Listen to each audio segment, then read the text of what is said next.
Welcome to Health Oddity, the show that strips away the jargon and hype surrounding all things health and fitness to help you live a long, strong and energetic life. Lining up at the bar this week, here's Peter Lant and James St. Pierre.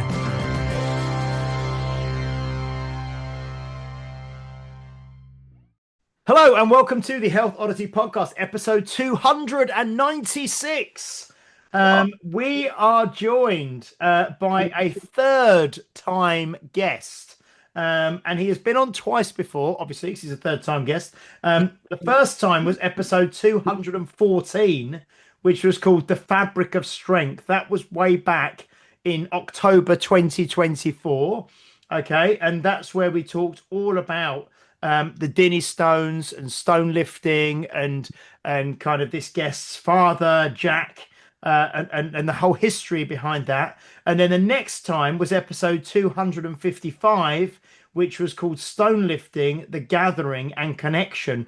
And that was July 2025. So if you haven't listened to those and you want to go back, you can go back and listen to those.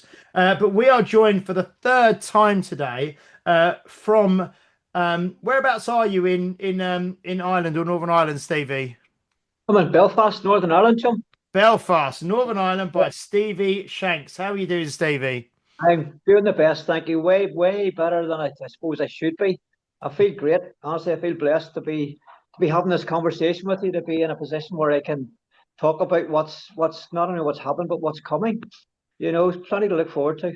Excellent. So yeah, because I know that obviously when you've been on the podcast before, I'm sure lots of people have then started following you from those podcasts. And I mean, do you want to tell us kind of a bit of a timeline and what has happened? So you were last on with us July 2025, and then obviously both Pete and I were up in Scotland with you for the gathering last August there, and then kind of what happened to you, or what happened since then? Well, there's the mind that my years are always busy with different things that I like to do, you know, with the stone lifting. And I'd been over to FIFOR just before I hung out with you guys for the Strength Week over there. I had run the gathering. My next madcap adventure after that was the IAWA World Championships, and that was actually held in Northern Ireland. Now, IAWA, the International All-Round Weightlifting Association, just so you don't have to use Thor's hammer. I haven't used that for ages. Wise to you now, I'm wise to you now. Can you see it? Oh no, it's kind of obscured by the bloody camera. There you go. It's kind of magic. There you go. You can see it there. There you go. There you go. So yes, so the International All-Round Weightlifting Association has been around since 1982, roughly. And they very kindly asked me to host the World Championships here in Northern Ireland. I chose a venue in Lurgan, which is about 30 miles from me. And it's over 2 days. We had a wonderful World Championships. And it was a real honour to be asked to host it, you know, because it's the first time it's been here. And I think, was it 60 years the organisation's going? No, 40 years, sorry. You know, so amazing to be asked that. And we had a wonderful time. It was silver Saturday and Sunday. I chose not to lift in it because I wanted to focus on, you know, doing a good job and making sure that if something needed addressed, I wasn't too busy stressing about a deadlift or a one-hand deadlift or something like that. So, but what I did want to do, I had been training on the 2-hand 1-inch vertical bar lift, which is basically just 2 1-inch iron bars with plates loaded on them. So there's no rings or T-bars or anything to hold onto. It's straight and slidey. But I've been training for that. I was chasing the all-time world record, any age, any weight. And I was going to do it on the Sunday after everything was over. And my dad turned up on the Saturday. So he did. And when my old fella's about, you know, all bets are off, you know, and I didn't want to miss the opportunity to do it and confront him, because he literally does add 20 kilos onto me, and he left. I'm going to do if he's there in the front, because he would. Well, I used to do that, you know. I would have done that 3 times a week. So he's got that very matter of fact thing, you know. Yeah. So I chose to do it on the Saturday. I was very successful. I managed. The record was 250. I managed to pull 255. The plan was pull 270 after that, and then 300. After the 255, Dad and I had a wee moment. It was just a lovely moment, you know, when I'd broken the all-time record, and something inside me said, Stevie, I'll do you for today. and I'm really glad that I left it there because the following day I felt awful. And cut a long story short, I had a heart attack. I was whisked off to hospital pretty quick. I mean, the ambulance was there within 6 minutes. During the day, because I was doing the World Championship thing, and you don't want to let people down and be all dramatic. Oh, my chest doesn't feel right. I think I'll go to the hospital. You just don't think that way. So I kind of backed off from what I was doing with the loading plates. I let the rest of the guys do that. I had some Coca-Cola. I thought it was low blood sugar. I had some water. Had something to eat, and I generally felt better then as the day went on. But even lifting a 10-kilogram plate gave me a nasty feeling in my chest. Later on that day, everything seemed to calm down. When we were clearing up at the end of the night, we had a 25-kilogram plate in each hand, clearing up all the weights and putting them back on the racks. No bother whatsoever. But okay, that's gone. Happy days. We're doing the prize giving that evening, and we're handing out the prizes. And I came back with a vengeance. I had to go outside for a while and kind of knew something was wrong. So I said to hell, look, we need to phone an ambulance. And they came along very quickly. I mean, literally 6 minutes, they had me in the ambulance and away. Took me and put a stent in. It was actually a balloon because stents only do straight lines. Mine was on a corner, so they stuck a balloon in, which same as a stent, only it obviously fits in round the corner. They said while they were in there, they noticed that there was maybe something in another artery that didn't, it looked like it might be starting to close over. So they said, we'll bring you in at Christmas. This was early October, 5th of October. So it was months away. So they weren't worried in the least. But a cancellation came up about 2 weeks later. So they got me in. It's called an angiogram where they go in through your wrist and, it's the same way they put the stent in. How do we look? And I was expecting the guy to come out and say, yep, we'll put another stent in there. Or no, you're fine. Don't need anything. So he came out and he says, basically everything's blocked in there. You're going to need a triple bypass. It was not the news I was expecting to hear. I mean, through this whole process, I mean, I like to try and keep positive where possible in life, And I was super positive after the heart attack. And then he hit me with this. And for about 5 minutes, I was like, really? It was a bit of a shock. That definitely wasn't expecting. Having said that, it's in the family, we killed my grandfather at 55. My father's been through it. Cousins and that have all, had diggy tickers. So, it was a thing. It was in the back of my mind. It was always coming. So they told me that, sent me out to the waiting room. And within 5 minutes, I was like, okay, but we knew this was coming. So let's just go get it fixed. Because he said we can do multiple stents or we can do triple bypass now. But it's a no-brainer, because multiple stents will need more stents over time. And they don't do V junctions and corners and stuff. So I thought, nah, let's just get this done. And just before Christmas in December there, I went in, got my triple bypass. What do I know, about 4 months past it. I feel great. Honestly, I think my energy levels are through the roof. My strength's coming back. I mean, I haven't really been able to train the way I would have trained.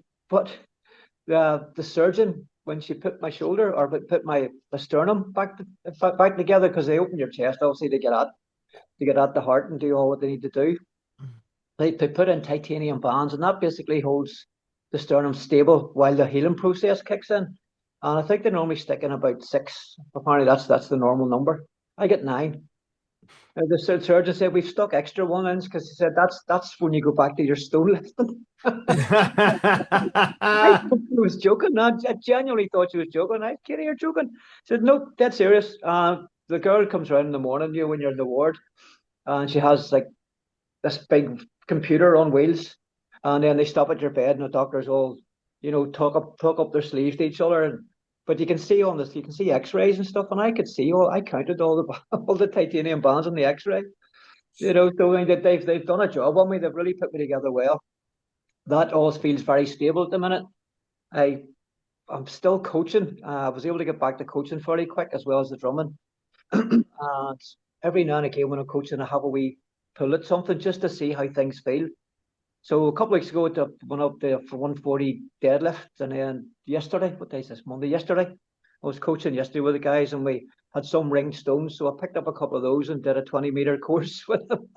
But it's all. I mean, they weren't heavy stones by any means, but they were just enough, to give a wee challenge and see how things are feeling. So everything feels great. really does. You know, I've got a question. Do you make a noise now when you move, like like the $6 million man? Probably not, but I think I probably will make that noise when I go through when I go through airport security. That's going to be yeah. No, they've definitely done a job. I mean, like there's definitely a Steve Austin thing going on there. Because you said you feel great now. You feel really, really good. So do you think, in hindsight, that you had these kind of blockages and things going on that were Yeah. maybe reducing your blood flow or reducing your oxygen and the way things, obviously the heart wasn't probably working optimally for quite a while Yeah. before the heart attack. And then when they went in, they realized, there was other things going on in there. So, in hindsight, do you think this was affecting you for a while beforehand, but you just didn't know? I had noticed some stuff. I had noticed palpitations.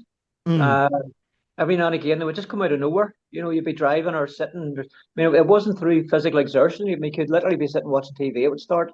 You would drive in the car. You could be lifting weights. It could be anything. It would just start. So I did go and see about that. Obviously, as soon as that started, I didn't. I'm not one of these guys that leaves things. You know, if there's something that I feel isn't right, I'll go and see about it. And Mm. I'm in Benetton, which is a bit like Bupa. So it's private medical care, but it's really cheap. You know, it's only like £16 a month. But what it does, it doesn't get you necessarily medical care in a private hospital, but it bumps you up the queue. You know, so it means if a doctor says, for example, if your hips are bad or something, rather than wait 3 years to have somebody look at it, you're in the next week. And Mm. it's great. It really is. And because I had the World Championships coming up, I thought I'll get those out of the way and then I'll play the Benetton card because they had acknowledged, the fact that I've been referred. They say, we'll give you 6 weeks notice when your appointment comes up. So I'd heard nothing. So I thought I'm at least 6 weeks away from this. World Championships is up in 4 weeks, or whatever it was. So I thought, yeah, I'll just leave it, and then Saturday, Sunday for the World Championships. Monday morning, I'll phone the doctor, play the Benetton card, and get in that week, and we'll get this looked at. Had the heart attack on a Sunday night. Yeah. So yeah, that didn't work out so well. I think it wouldn't have stopped the fact that I needed a triple bypass. It I might have avoided the heart attack. If they'd have been in and seen things and got things done a bit quicker. Hey, Mm. McPhee wants in the Yeah. here. So I might have avoided that, but at the end of the day, it is what it is. It's been a very positive experience. Weirdly, I wouldn't go out seeking it. There's other ways you can get positive experiences in your life, but I would recommend it. there's nothing about it that I regret. There's nothing about it that ever scared me. I never ever felt like my life was in danger because the NHS, the ambulance guys, Heather, the doctors, the nurses, my surgeon, everybody, they just give me such a sense of confidence, Mm. and it was lovely. It really was. It was a lovely experience. And to get home out of hospital before Christmas, and sit with my feet up and watch movies and be literally spoiled rotten. It was kind of a cool Christmas. So it was, between and all the temptation that you'd have to go out and lift weights or bang drums, that was taken away from me for a period of time, So I let it all go. I just trusted in God to fix me. Mm.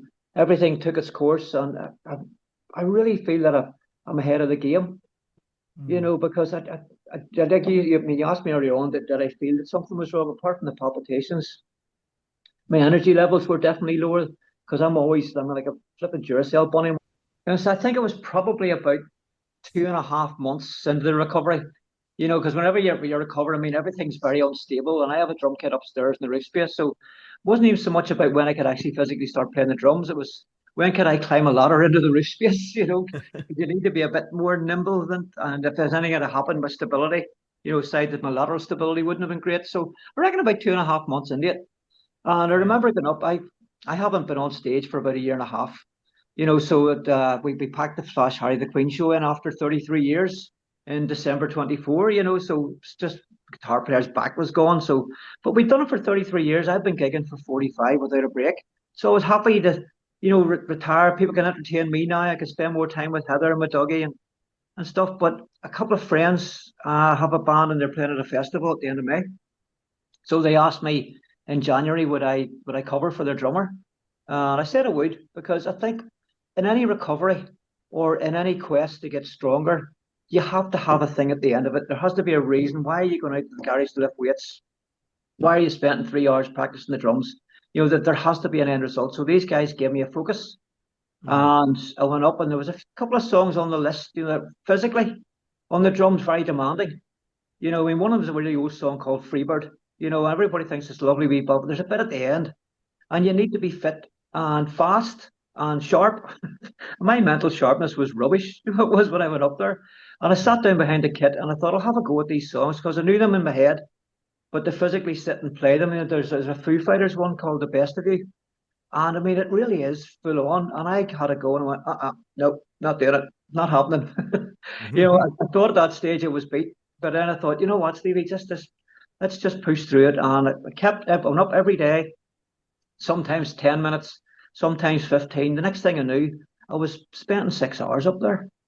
And I'm actually obsessed with playing the drum. I've never practiced that much in my entire life, you know. So, but it's the fact that the drumming and having that focus at the end of it, you know, from my mental sharpness, from my physical fitness, from my stamina, my endurance, it has really, I think it has brought me on a lot quicker, you know, even more so than weightlifting would have, because with weights, I'm always wanting to go after the heavy weight, which I can't do at the minute, but I can push myself for a wee extra 10 or 15 minutes playing the drums. So it's been fabulous, really has. I'm just thinking, if anyone wants to get an idea of the Freebird thing you've just mentioned, if they go on YouTube, if you've got time, go on YouTube and look up the old grey whistle test, Lynyrd Skynyrd, Freebird. Yes. The guitar solo at the end, he's in a white jumpsuit, the guy, playing Les Paul, and it goes on for about half an hour. It just keeps going and going and going, and you're like, if you were playing the drums to that, like, Jesus. Yeah, but I think that at the end, it actually goes up to a bit where everything doubles up. You're moving from just keeping time to playing on the snare drum. Yeah. Which, you know, for it's 32 full bars. Now, that might not mean a lot to a lot of people, but that 32 bars playing 16 notes at full pelt, that's going to take it out of you. Yeah. It really is. You know, I'm not recommending that, you know, everybody who's recovering from triple bypass surgery goes out and buys a drum kit, you know. But you know what? Something to consider. So, and this weekend just gone, as we're recording, you got back on stage for the first time, didn't you? Tell us a little bit about that, because I saw some of the photos were fantastic of you back behind the drum kit on on stage. What was that? Well, I'm close to a year and a half now since I've been on stage, and I have a bunch of friends over in England. They have an AC/DC tribute. They're called Dirty DC. And any time that they come over to play Belfast, they come over twice a year. They end up back at our house. They wreck my kitchen. They sleep all over the place, you know. And they use my drum kit, you know, because they just travel light, so I always let them have my kit. We've become really good friends over the years. And it was not Saturday that passed, the Saturday before. They were playing in Belfast, and they always sell out, you know. And Heather and I always go down and support them. So they got me up because they knew I hadn't played for a while. And I had a wee moment of, oh, am I ready for this? And then I was like, you know what? If I'm not ready now, I'm never going to be ready. You know, you're better. That old thing, feel the fear and do it anyway. You know, so they got me up. We did Dirty Deeds Done Dirt Cheap, or Dirty Deeds Done with Sheep, as we call it. We did that, and it's a good pounding rock song, you know. And I got up and did it, and you know what? I don't think my feet touched the ground for the rest of the night. It was just a lovely feeling to be back on stage, playing with other musicians. And then since then, the guys that I'm standing in with at the end of May have been up here for a rehearsal and playing with other musicians. It's, you know, not even necessarily in front of an audience, just not sitting playing along with a record, but playing with other people. It's the most amazing feeling, honestly. You know, it's kind of reminded me why I've been a musician for 45 years. You know, I've really got I don't want to go out touring again, but every single chance I get, I'm up there playing the drums. Anytime somebody needs to, I'll be there. I'll be there playing the drums. It's been amazing. So that was lovely, because it's Belfast, it's my hometown. You know, it was a sold out gig. It's a very popular band, and I got to play a bit of AC/DC, and it was just, it was good. Yeah, it was really good. And is the gig that you're performing, playing with in May, is that in Belfast as well? It is. It's up at we have a university here called Queen's University, The Students' Union building facing it, it's called the Mandela Hall. That's the big concert venue in there. So it's quite a big venue, you know, and they've an all day, they call it a tribute festival. So there's all these Black Sabbath, Queen, AC/DC, the different tribute bands on through the day. And the guys that I play, it's just classic rock, you know, so it's all your what classic rock stuff, you know, it's Bon Jovi, it's the Foo Fighters, it's Leonard Skinner, it's everything. So I'm really looking forward to that. So, Oh, that'd be fantastic. And then you've got a big, I know you're already starting to plan this because I've seen the t-shirt design from the Smash and Pass guys, which is a black yeah, and gold t-shirt this year. yeah, We obviously, when we've been on before, we've spoke about the Donald Dinnie Day, the gathering up in Potarch in Scotland. yeah. And this year is the 10th anniversary, isn't it? So I know you're well already into sort of planning and sort of getting on that for August. Do you want to tell us a bit about what you've got in store and you know what's going to be going on there? Love to, love to. So yeah, the 10th, I can't believe it's the 10th anniversary. I mean, we did the first one in 2017. And Levi from Smash and Pass, Levi and Claire have been so kind to us. You know, they provided the t-shirts every year. And with the design thing, I mean, I like to come up with something a wee bit different every year, rather than just the same design on a different color. Although some years we do that, but this year with the 10th anniversary, I said to Levi, look, we've got to do something. So I said, can we do a big 10? You do the normal kind of design, a big 10, and the Dinnie stones in the middle. So he goes away and uses his magic. And I mean, I did his head. I have to apologize to Levi because I'm so picky with the gathering because I mean, it's so precious to me, you know, like everything has to be just perfect, you know. So we did, and I've asked him, can you print in gold? And he said, yep, we can do gold, we can do anything. Levi's one of these guys, no matter what you ask him, the answer is yes, which is, you know, that's if you're going to choose people to work with, that's the kind of people you really want to work with. And he has absolutely smashed the design this year. I think it's wonderful. So it's a black t-shirt with, you can obviously tell it's the 10th year. And I absolutely love it. So it's you can see it on my Instagram. You see if you want it, you see a picture with a big 10 on it. That's it. With the poster done, I'm pretty much done with the organising. I mean, I have all the athletes in place. I've chosen all the events. Well, obviously, when I choose the events, I've got to go and speak to Brett to make sure that they're feasible. You know, because it's one thing me having an idea in my head what we're going to do, but I need to speak to Brett about, you know, is it possible to do? And every year we like to introduce something a bit new to keep it fresh. I mean, obviously, you have about 13 or 14 different events there that we can use and mix up, and you know, we can rest some for a year or two, we can bring new ones in. But I like to add something new every year. Last year we did that. We called it the Petarch Medley because I name all of the events after somebody I consider to be significant in stone lifting or strength circles, you know. And I had never named it anything after a place. But because I mean the Dinnie stones and the bridge are so intertwined and synonymous with what we're doing there, you know, I call it the Petarch Bridge Medley because we always wanted to do a medley, and Brett and I had always talked about some sort of a sled pull thing, you know. So we come up with this idea of duck walk a stone, a ring stone, push a fella a stone, a stone to shoulder over a 10-meter course. You got to bring the three up to the line and get those on the ground, and then you move across to a massive big sled. And everybody failed it last year except the last guy to go.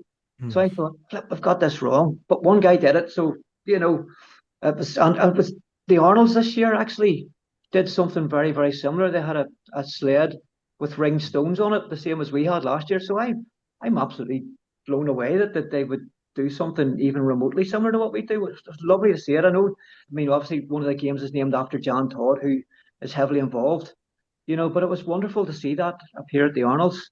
So I have a nasty... Jan Todd, who we're still trying to get on the podcast, Stevie. Oh, good luck with that. I've emailed him. I have actually had a couple of emails, but it's just, She must have learned to play tennis from Terry back in the day. She just keeps like, oh, Jan keeps herself so busy. She really is hard to tie down and speak to. But what I will say is when you do get her on, it'll be worth the wait. Yeah, well, I know. And the passion that Jan has, you know, and it was wonderful to be able to name the games after. I mean, I had the idea of doing it, but I obviously ran it past her to make sure that she was okay with it, you know, and she was. And we got a lovely Jan Todd trophy designed last year. It's basically, there's a wonderful picture of, because Jan was the first lady to lift the Dinnie stones back in 1979. And there's a wonderful picture of her standing over the Dinnies. So we took that and we actually got it put into a 3D printer, which printed off this wonderful trophy, and what I might do in future years is get miniature versions so I can give out the athletes. I still do the Donald Dinnie Day plaque that I give to everybody. But that just sits beautifully beside the Donald Dinnie trophy for the men. I'll tell you what's amazing. I don't know whether your dad will be there this year as well, but what's amazing is he was the first to do it and he's there. Jan Todd was the first lady to do it and she's there. So you can see when people compete, they're like, we're competing in front of the first people ever to do it, or like in the new age sort of thing. And you could see I can't remember the names of the lady athletes, but they were like, this is Jan Todd. They were like next to her with the trophy and that. Like, it's Jan Todd. And it's just brilliant to see. And then, like, obviously the Stoltzmans were there. I think you said Loz is going to be there. And it's one of those things, like, and I've been saying this about like the disabled strongman stuff that Gary does, because I know a little bit about what might happen with that this year.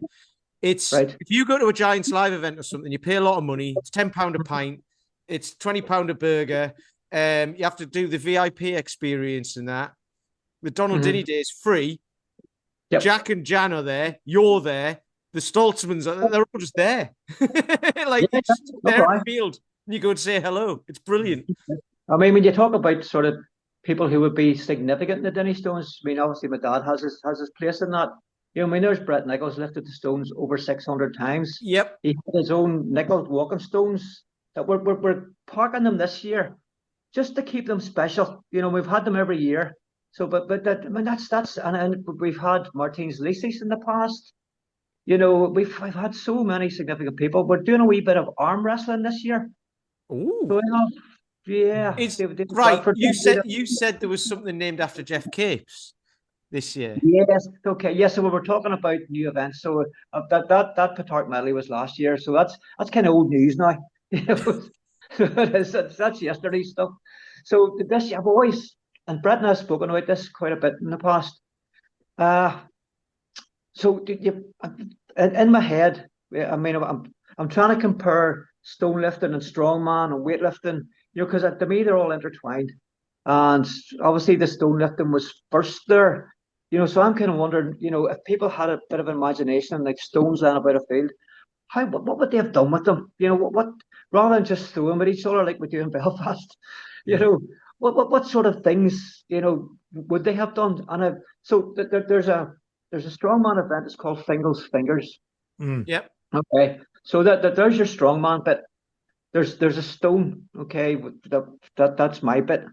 And then you have Highland Games. We have caber toss, which Jeff Capes was a master of. I mean, his world's strongest man things we all know about, but his Highland Games accomplishments were absolutely off the scale, probably on a par with the likes of Donald Dinnie, who won 11,000 competitions or something in his day. So what I wanted to do was try and combine that. So I'm calling it the Jeff Capes Stone Flip. I was going to call it Jeff Capes Flipping, just flipping. and I know what that means, and I get a wee laugh every time I read that, but I think I need to explain it. So it's called the Jeff Capes Stone Flip. So we have a shard, is the best way I can describe it, but it's a stone shard, stands 6 foot tall, weighs in the region of 200, 220, maybe more. We haven't weighed it properly yet. The first one I got, we think, weighed close to 400 kilos, impossible to flip. But what I'm trying to do is I'm trying to combine caber toss, Fingal's Fingers, and stone lifting. So if you imagine a big shard, a big stone, probably about this width, okay, you've got the track that we would use for the nickel stones. There's 2 ropes kind of mark that track out. So I'm going to bring the ropes a wee bit closer together. We're going to flip the stone the way you would do with Fingal's Fingers. That's the first bit. You got to flip it over. Then what we bring in with the caber toss is how does it land? Okay, so if I narrow the ropes and the stone falls and it touches one of the ropes on either side, it's a no flip, for want of a better word. So we're looking for that 12 o'clock thing that you're looking for in caber tossing. So what the guys are going to do, I mean, because it's a natural stone, there'll be a heavy end, there'll be a light end. So we're going to just ask them to flip the light end. So we're going to flip it. It's going to fall over. They're going to run around the other side and flip it again using the same end. We're going to give them 75 seconds and see how many flips they can complete. Mm. Okay, so that's a work in progress. I mean, we did get a stone that Brett found, and I mean, I know I write all these things down and do all that stuff, but I mean, Brett's always out around the countryside looking for stones. That's the bit you don't see, you know. So we did find one, thanks to like a whole ton of people keeping their eyes out. But Brett tried to, he couldn't. He said he could hardly just budge it off the ground, let alone flip it, you know. So a bit heavy. So we have another one in mind now, and that's about to be tested. And so I'm 99% sure we'll be okay with this. You know, I have other events standing by in case it doesn't work out, and that's the one I've published. I've actually published the day's events. It's all on the website, you know, on the homepage of my Donald Dinnie website. There's a poster of the gathering with that 10 design we were talking about. Click on that. That'll take you through to the day's events. All the athletes are chosen for taking on the Dinnies, for competing in the games. We have 9 ladies this year. We have 9 gentlemen, you know, so wow. Excellent. Big jump forward in the Jan Todd games. Yeah, because I think last year there was 3. was there about 3 or 5 ladies last year? Three in the end. Yeah. You know, obviously injuries and different things affect people turning up, you know, who would maybe have previously been on the list. But the big thing I think that affected us last year was the official strongman games. Now, the people who run that, I met them at FIFO, and they were lovely. And I didn't mention the fact that it's on the same weekend as the gathering to ask them would they run it on another weekend. It was just more of an FYI. It was more of a casual conversation thing. But the minute that they heard that, they said, we'll move that. You know, we can choose any weekend we like throughout the year to run the games. So we're going to move that. And that automatically frees up the ladies who want to compete in the thing. But then if you got the chance to compete in the official strongman games, that's a big deal. You know, so I mean, obviously they're going to choose that, and I completely get that. You know, so but I was determined that we'll ride the storm. We'll keep pushing through, because at some point the Jan Todd games are going to take off, and they have absolutely exploded this year to the point where, I mean, I'm full now. I actually have a reserve list for competitors for the Jan Todd games, let alone reserve lists that I've always had for lifting the Dinnies, and reserve lists for the men wanting to compete in the Donald Dinnie games. We now have a reserve list for the Jan Todd games, and it's horrible having to hold people on a reserve list, but what an amazing problem to have. I mean, really, you know, I mean, I can't even begin to describe how proud I am of everything, because it's got this traction now, and people want to do it. What I've had to do is I've had to put on a session on Saturday, the day before, at the Aboyne Highland Games, because one of the things that you have to do for the men particularly, you must have lifted Dinnie stones in the past. That's it. There's no getting around that. If you haven't lifted the Dinnie stones, I can't consider you for the Dinnie games, which I think is a good thing, because I mean, obviously Donald Dinnie, the Dinnie stones, that's the nucleus of this whole thing. I've had the same thing for the ladies, and well, from the ladies' side, we really want to grow that. I mean, I really want to grow that, because you can see how much the ladies' side has grown in the strongman and weightlifting and every other field of sports. So, and the stone lifting, I know they're all out there, they're all doing it. You see it at P4, you know. So I want them to come in, but it's a hell of a thing to ask, you know, to lift the Dinnie stones barehanded. So the first thing we did to address that, when they have to promote inclusion, was I spoke to the committee that was in place at the time about ladies lifting stones, and I said, look, we have to permit straps. We don't permit straps. I said we don't permit straps I mean, they're not our stones. They belong to the Logie Estate, you know. But I suppose in some ways, the keepers of the stones maybe sounds a bit arrogant. We're not. We're the ones who are doing something about it, you know. And we're trying to get it out there and publicise it and keep the Dinnie stones in the forefront. So we're all working hard to do that, you know. And it's a natural challenge, and the big thing about the Dinnies, and it was always, you know, from David Webster's day right through, that you must lift them barehanded, because I mean, my dad wasn't the first man to lift the stones off the ground. That was Dave Prowse back in 1963, but he used hand straps, you know, and there was a whole deal with them, like Shearer using hand straps, and So we're at the point now with the guys. It's a natural challenge. Lift them with your bare hands. Then there was Jan Todd, and then there was Lee Holland Keane. But Lee Holland Keane wasn't going to attempt them because of the requirement to use your bare hands. So I spoke to the committee and said, look, let's for now permit straps for ladies. And then what that means is they go into the book, onto my website. Those are the things that are ours, and we can control those. And if somebody wants to come along and lift, a guy wants to lift them with hand straps, and he's able to do that, it won't go in the books, but they can do that. So we've opened that up for the ladies, and it has opened the floodgates in a good way, a really positive way, because there's more and more now, and there's even ladies coming along now and lifting with bare hands. I don't think we're quite at the point yet where we take away the straps, which is going to, and again, that's not going to be my decision, or Brett's decision, or Jim Splain's decision, or Belowy's. I think we need to talk to the ladies themselves. We need to get around the table with them and say, right, this is your thing. We're facilitating it for you. But what do you want to do? Do you know what? Right, a couple of things are happening in my head now, because we've just had, yesterday was the London Marathon as we record this, and the guy did 1:59:30 officially. Wow. Do you know? Wow. Have you not seen this, Stevie? The guy who came second did 1:59:41, and he didn't win. Imagine that. So wow. But remember, so that's 4 minutes 33 per mile. I think it's that for 26.2, or it's 422 consecutive 100 meters at 17 seconds, right? Roger Bannister, first person to do 4 minute mile, thought that was impossible. The 2 hour marathon was impossible. So ladies using straps on the Dinnies, the more that do it, or the more, or Chloe, because Chloe did it a couple of weeks ago, didn't she? With Chloe did it with the bare hands. Yeah. So the more women who do it with straps, there'll be ones who then train to do it without straps, and then the more who do, the more will realize they can, and then it'll just become a thing.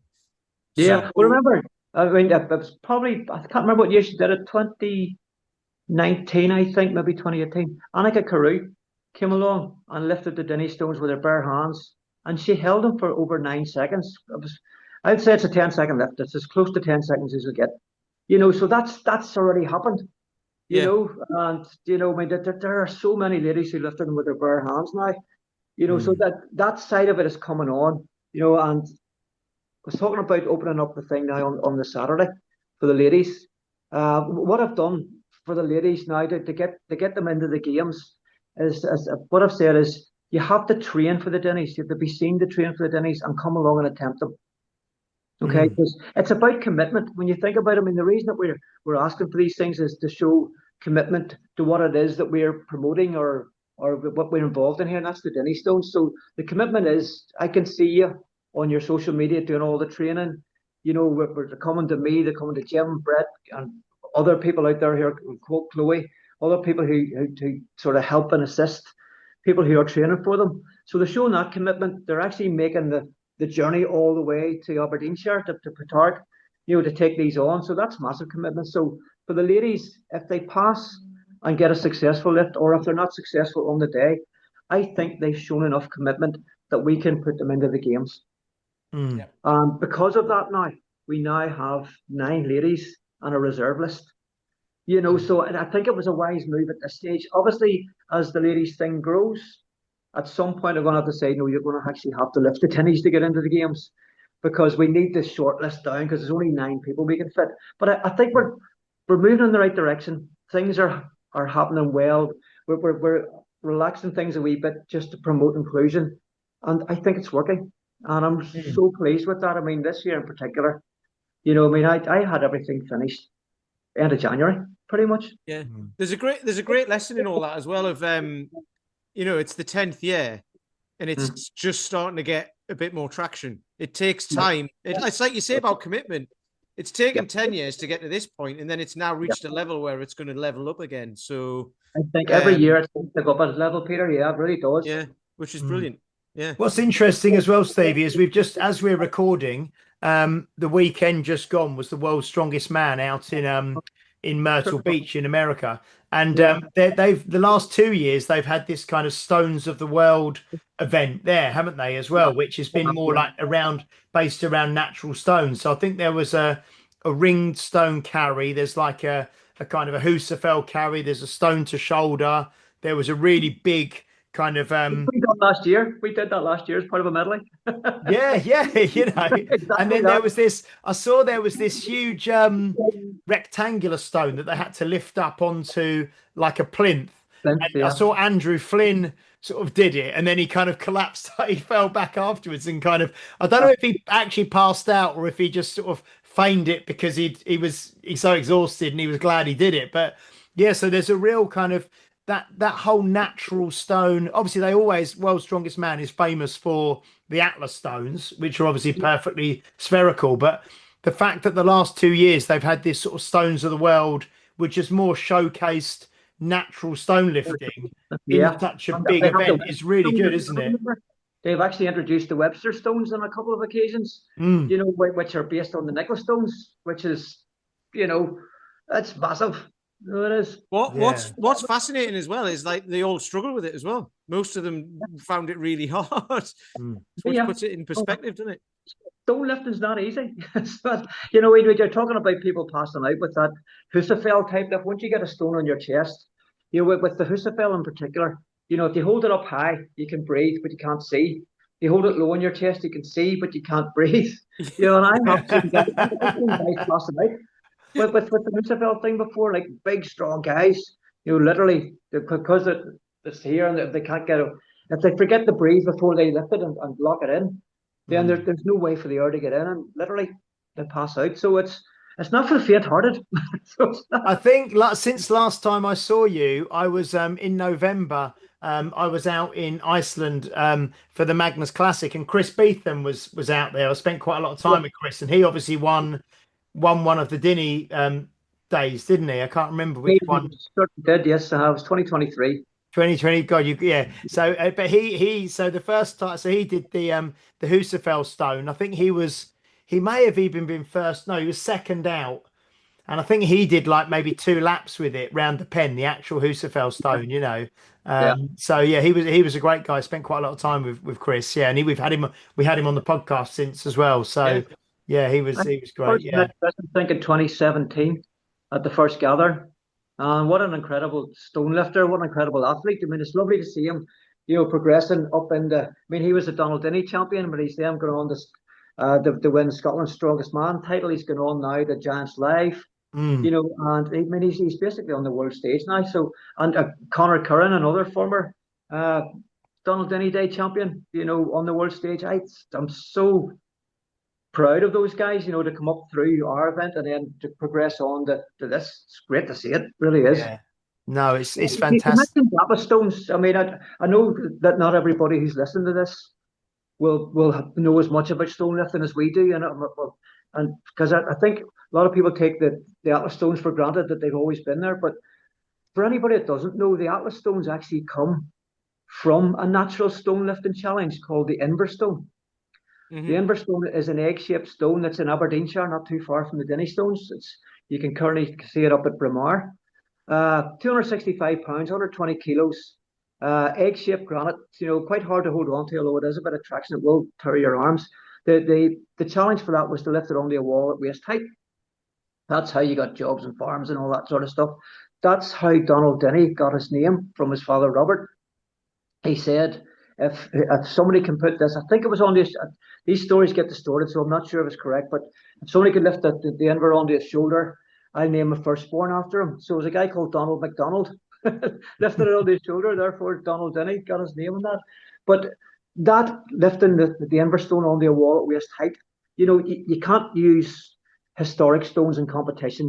They need to be left where they are.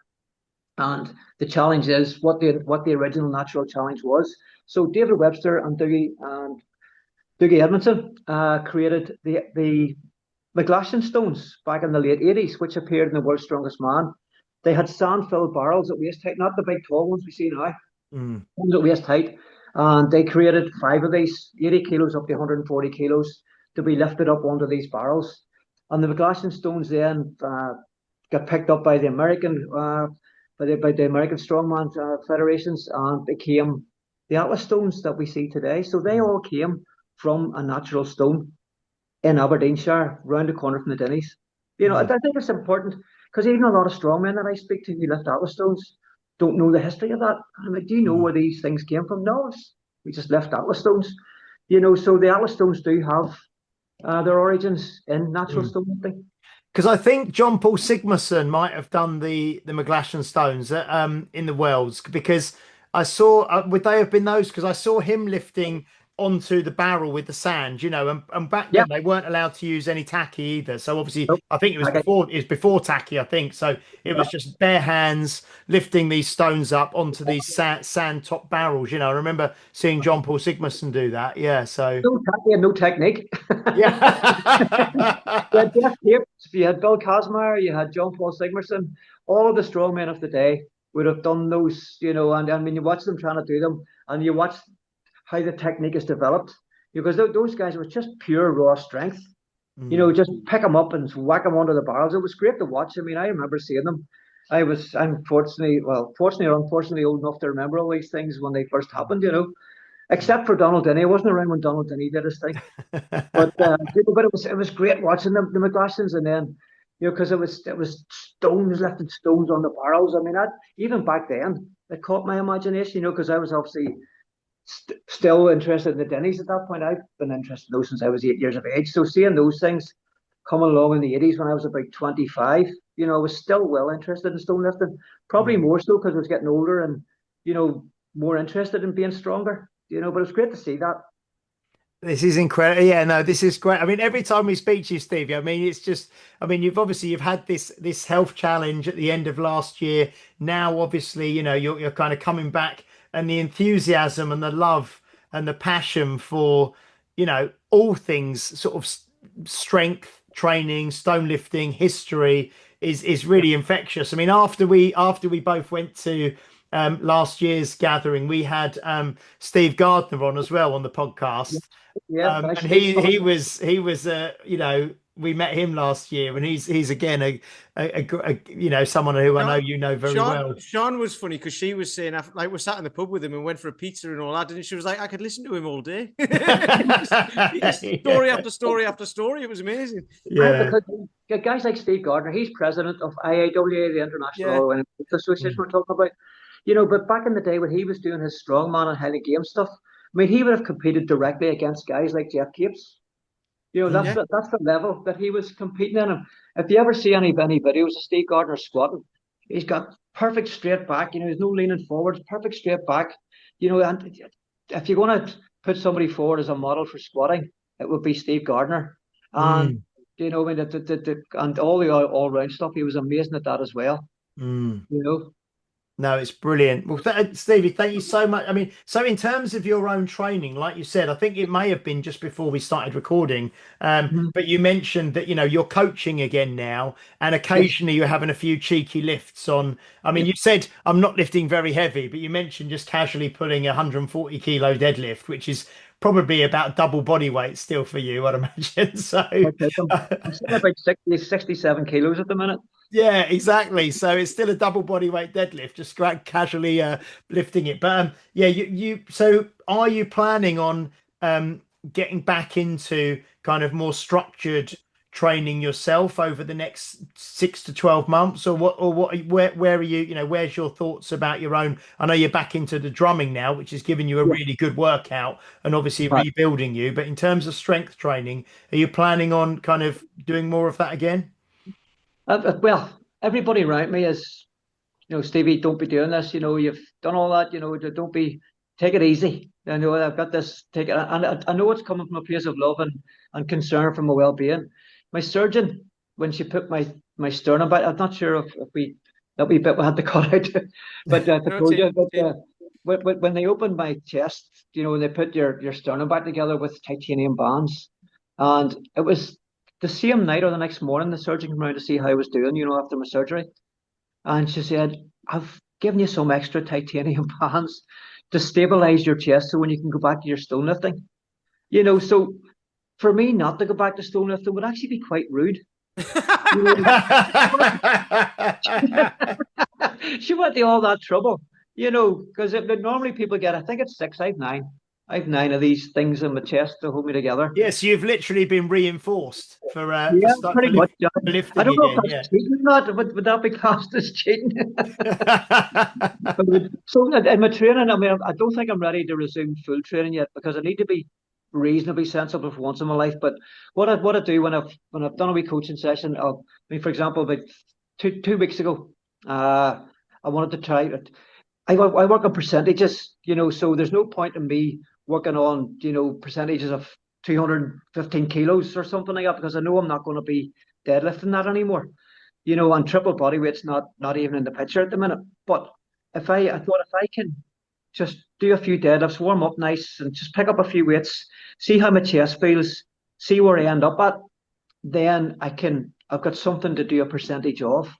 So I worked up to 140 kilos. But it felt difficult, but I probably could have done more. But I thought, no, that's enough. So I'm going to work on percentages of that for a wee while and just build everything nice and gradually. We were coaching yesterday morning, and there was some ring stones kicking about.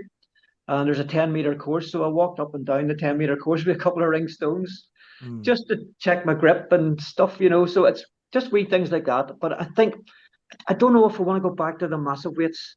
But having said that, when I took that world record for the 2-hand 1-inch vertical bar, my plan that day was 300 kilos. I did 255 to take the record. Then I was going to do 270, 300, which I didn't do because I had a lovely moment with Dad. But and I'm glad I didn't do it because it probably would have killed me. So it would almost my heart was it. So I think there was, God was at work there. There was. I definitely didn't do that for a reason, but I consider that unfinished business. I think I would like to do that. I would like to get the 300 in that. I don't think I need to go back and be lifting sort of Dinnie stone weight on rings again, possibly. But I think at my age, I mean, I'll be 63 soon. So if I get myself in good shape, and build up my stamina and the strength of, even if you're doing bodybuilding type training, your strength's going to come up anyway. So I think 8 to 12 rep range rather than the 3 to 5 rep range might be more suitable for a gentleman of my advanced years. Yeah, I think I just haven't decided. I just don't know. Yeah, because that whole kind of natural bodybuilding as we age for longevity and just building and maintaining muscle mass and strength, like you say, maybe you don't need to be chasing huge extreme kind of weights or like you say, you'll see, but start gradually. It's funny though, because we did an episode about this a couple of weeks ago about volume, intensity, density, frequency. So you know what you're doing, but because of what's happened, you have to then play about with those variables to still be able to stay into what you're doing. But then you can also change the variables back again if you feel up to it. So that's an interesting real world application of it, isn't it? Yeah. I'd say to anybody that I'm working with, anything I do myself, there has to be an end goal. Having that gig on the 30th of May, it's given me a timeline. It's given me specific songs to learn. It's given me specific goals in terms of fitness, mental sharpness, and playing ability.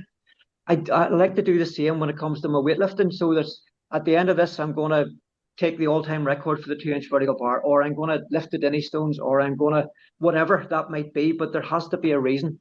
So at the minute, I'm just poking about, and seeing the different directions that I can go in.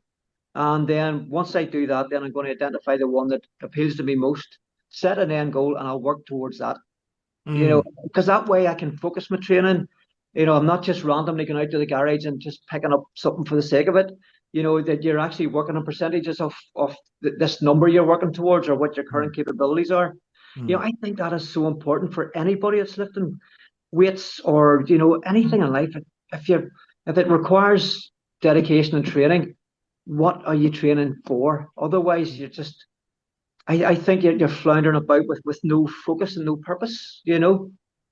That's how it works for me. If I don't have a purpose, I mean sometimes I won't even bother going out the garage. It's like nothing to train for. Yeah, no, I agree. No, this is so interesting, Stevie, and it's so lovely to catch up with you again. And so the Dinnie, the 10th anniversary Donald Dinnie Day, the Gathering, it's the first weekend in August, isn't it? I believe. Yes, so we're on Sunday, the 2nd of August, from 12 noon. And come along to Petark. You know, if you're in the area, come along. It's free. We have lovely burger stands and all this year. We have arm wrestling going on. We have attempts at the Dinnies. We have carry attempts possibly. We have big laws coming up. The Stoltman brothers are coming up. You know, we have husband and wife lifting the Dinnies together. It's going to be great. It doesn't get any better. Have you booked the weather again for this year? Because last year the weather was absolutely incredible as well, wasn't it? Always have a wee word. Always have a wee word. Well, I'll be there at the. We'll be there at the Aboyne games as well. The day before as well. We're probably going to start that at about 11 a.m. And I think we have 10, mostly ladies, taking on the Dinnies, because the ladies are coming over to take on the Dinnies to pre-qualify for the games the next day. You know, so that's the plan there. And the reason I do it the day before, it's just to facilitate the sheer numbers that we have now, but also it gives them, rather than do it on the morning of the games and then they're straight into competing, if they do it on the Saturday, then they can get at least a night's rest, bit of nutrition, bit of sleep, and reasonably fresh, or maybe not as unfresh. Yeah. So what time will that be? Sorry, did you say 11? Because we'll be there. 11 o'clock at Aboyne. Done. Right. And then we have 10 making an attempt at 11 o'clock at Aboyne. So that'll probably last. Normally the sessions that we run it every month up at Petark for people taking on the Dinnies, and we normally cap that at 8, and that takes 45 minutes. So about an hour. We'll probably spread it out a wee bit, you know, to make more of a spectacle of it, because there's going to be so many people at the games. You know, rather than get it all in the 1 hour, and if you don't appear in that hour, you've missed it all. We might spread it out. Depends what the athletes feel, how they. I mean, if I was an athlete wanting to do that on the Saturday, I'd want them to lift at 11 and get it done. You know, I wouldn't want to wait 3, 4, 5 o'clock. You know, I'd want to get it out of the way. Otherwise, you're running around stressing about it all day. And I'm not that cruel yet. So I'm not. Excellent.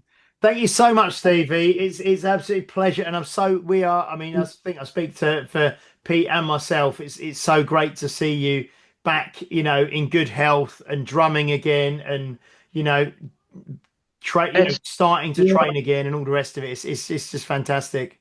It's great to be here, to be honest with you. I mean, it's really, and one of the things that I have to say to anybody watching this, the support and the love that I felt from the stonelifting community, the music community, my friends, my family, you know, from God above, I have had such power from everybody, and I thank you off from the bottom of my heart. Honestly, I couldn't have got through this without the support and the level of affection that I felt, you know, from my friends and the stonelifting community, everybody. Thank you so much. Honestly, you have no idea what it means. Oh, no. I would say with that, though, that comes from the amount that you've given towards music, like 33 years in music, playing for 45 years and touring, and in the stonelifting community, you know, you've given everything to that as well. So it just comes back to you, doesn't it? Well, I mean, if that's what sparked this, then I'm really glad I put the hours in. Absolutely. You know, it's like, why do you do it? You do it because you want to, but then when you need it to come back to you, there it is. So it did, and spades. Honestly, it completely blew me away. You know, the amount of private messages that if I put a wee Facebook post up of me lying in hospital with tubes coming out of me, you know, it was wonderful. Really, honestly, truly wonderful experience. That's why I said that this has been a positive experience for me. Yeah. Because of my interaction with all the people that, you know, because Facebook can be quite a cold place sometimes, but I have found it quite the reverse. I have drawn so much power and healing from that, and I'm so grateful for it. I thought your initial post when I read it, because you were like, "Oh, I did this little thing at the weekend and blah blah blah," and then I beat a record, and then this little thing happened, and I was reading it and I was like, and I think I sent James a message. I was like, "Have you seen that Stevie's had a heart attack?" Because I had to read it like 3 or 4 times. I was like, "I think it says he's had a heart. I'm not sure." It was really weird. Yeah. But you know, here we are now, you know, and I don't have to worry about that anymore. I think that's one of the things I'm very grateful for. It's behind me now. You know, so the genetics thing, because it is genetics. It was never a lifestyle thing. It's genetics. You know, so I thank God for his skinny legs that he gave me, and I thank God for his dicky ticker that he gave me. You give me some cool stuff as well, like, you know. Oh dear, brilliant. Thank you guys. Thank you guys. And I look forward to seeing you Yeah. gathering, if not before. Yeah, thank you so much, Stevie. I mean, that was fantastic. And thank you, everybody. Hopefully you've enjoyed that as well. Please do like, share, subscribe, leave a review if you're watching or listening on a platform that allows you to do so, especially Apple Podcasts. Give us a subscribe on YouTube. Give Stevie a follow on Instagram and check out everything to do with Donald Dinnie. What's the main website? Is it the Donald? Is it Donald? Is it what's the actual main website that is everything is on? Can you just give us that again? Yeah, it's just thedinniestones.com. That's it. thedinniestones.com. Yeah. And that's where you. Yeah, and that's where you can see information about the gathering, you know, all the events like Stevie mentioned and things as well. Fantastic. So we will see you all next week for episode 297. And I believe that Pete and I will be talking, having a conversation around motivation and whether motivation is a myth, which is an interesting topic. We'll be talking about that next week. So until then, thank you very much, Stevie. Thank you, guys. Lovely to see you. Brilliant. Thank you, Peter Lant. You're welcome. And we'll see you next week. Until then, bye-bye. You've been listening to Health Odyssey with Peter Lant and James St. Pierre. To get your regular fix of hype-free health, you can subscribe and leave a review wherever you get your favorite podcasts. You can find out more on today's and other topics at healthodyssey.com or find us on Facebook or Instagram by searching for Health Odyssey.